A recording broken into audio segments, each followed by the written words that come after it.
sometimes legal vengeance is the best kind. Hello, my lovely, wonderful law enthusiast humans. It is FCA, and today we are going to talk about a ongoing court lawsuit. It's actually two lawsuits that are connected, but it's one of the best ways that I have ever heard of somebody getting vengeance in a legal way. Let's talk about it. So our person in question, or who we are honoring, excited about today, is a woman named Tiah McCreary. Now, what Tiah did was she bought a car from a dealership, and she had gotten a loan to help pay for the car, and she was originally approved, and she drove off the lot. And before her first payment came in, you know, she did all the down payment, all the original paperwork and stuff to buy this car. It was a Kia K5 2022. She bought it in February 2024. March 2024 comes up and her car gets repossessed by the dealership while she's at work. A month later. So her first payment doesn't come in, she's at work, and her car gets towed away by the company she bought it from. So she's obviously upset, and it turns out that even though her paperwork and stuff originally looked okay, they found that she had insufficient funds to get her loan finalized, so she wasn't going to be able to have the car. And instead of doing all of that research and understanding it before they let her drive off and use the car for a month, it happened a month later, and of course Tiah was mad. So she was looking into, legal action to take against the company, because that's some BS to say, oh yeah, everything looks good, here's the down payment, okay, you're good, go home, and then take it while she's at work, and now she has to try to find a way home and a way to work the rest of the week, etc. It's ridiculous. So she's looking into her legal options, and she realizes that the dealership did not register their trade name with the state. So she did.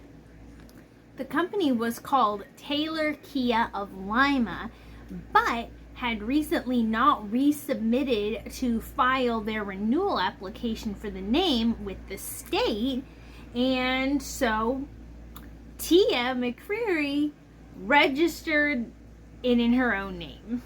That's right, she bought the trademark name. And then she sent several cease and desist letters once her documents were all settled in, and they could no longer use the name Kia because it was registered to her. This is when everything started to heat up. So originally, when it went to court, they were like, oh, the Kia that she tried to buy, the K5, it's in arbitration because of all the legal things.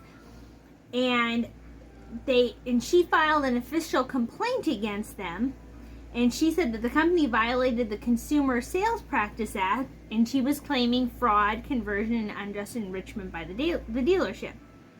And she wanted an injunction prohibiting them from transacting anything, which means any ads, all of their cards, anything, could not use the name Taylor Cadillac, because it was not registered to them with the state. It was registered to Tiah. So again, they brought up arbitration because when she signed a document to settle the legal matters with Taylor Automotive through a binding arbitration, Taylor Cadillac said that the case should be handled through arbitration and not through trial court, which is what arbitration means, by the way. If you all remember Disney and the doctor who passed away because she ate at a restaurant, and they said that they couldn't be sued because the husband had signed up for a Disney Plus thing, which means that whatever happens for the rest of your life, you're not allowed to sue them in trial court. And big businesses do this because to protect them. If you all have ever heard of the woman who sued McDonald's because coffee was hot, that's not what really happened. She was an older woman. She was not driving. She was in a parked car, and the coffee had spilled on her in wintertime. She had on a coat, a sweater, a t-shirt, and jeans, and a pair of underwear that the coffee had went through, and she had to get skin surgeries. And she had asked McDonald's because the coffee was so hot that it went through layers of clothing, and she still had to get skin graft surgery. and she asked them to pay for half of the medical bills. They refused, and her family encouraged her to go to court, and she won. And she didn't win, whatever the initial amount was, it was not a full $1 million, and she didn't get that after court and legal fees. She just really wanted her medical bills paid. And the company, McDonald's, had been caught numerous times having many complaints about them keeping their coffee at a hot temperature, hotter than what somebody can consume. And I had somebody bring up to me when I told them this story that, like, what happened? It didn't go because you have an industrial coffee cup that's made to hold extremely hot liquid. A styrofoam cup is very, or a polyester cup is very, very different than human skin. The temperature withstanding is different. And so it's like, if it was that hot that her outer skin through layers of clothing, I had hot liquid beyond me. I get red, I get some blisters, it's not pleasant for a day or two, it goes away. I haven't had to get skin surgery from it, so that was way hotter than it should have been. Imagine that actually being drank and going into your esophagus. The damage that would have caused. And companies afraid of going to court because people are like, they're very untrusting of big businesses. So a lot of them started going, man, if people go to trial and see what bad people we are, we're definitely gonna lose because of the court things. So they put things in arbitration, so that means that kind of, there's just back and forth between lawyers to eventually settle on something instead of getting that company getting charged officially. The court agreed and originally tried to dismiss the case, but she appealed to the 3rd District. And they said that while the agreement was to settle legal matters through arbitration, was limited to the transaction of the car sale. She wasn't doing something about the car sale. She was doing something with a trademark name. And the trademark name is different and not subject to arbitration, and it had nothing to do with the purchase of the vehicle. So they reversed the decision from the original Common Pleas Court, and they are continuing into, and have been continuing to have, that court case. It's been about a year. I came across this through Yahoo News, and I was like, that is hilarious. That this company decided to be shady and not forthright, or not understanding their own loan system initially, and took this woman's car out from under her, let her use it for a month. Here she is going, okay, I gotta get ready for my first car payment. Never mind, they're driving off with it on my lunch break. I don't know if she was actually on her lunch break.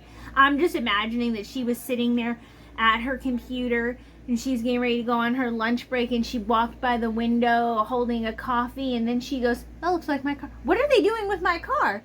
Phone calls ensue. And then she decides, oh, you wanted to take my car and be shady? You know what? Your trademark name isn't registered with the state anymore. Mine.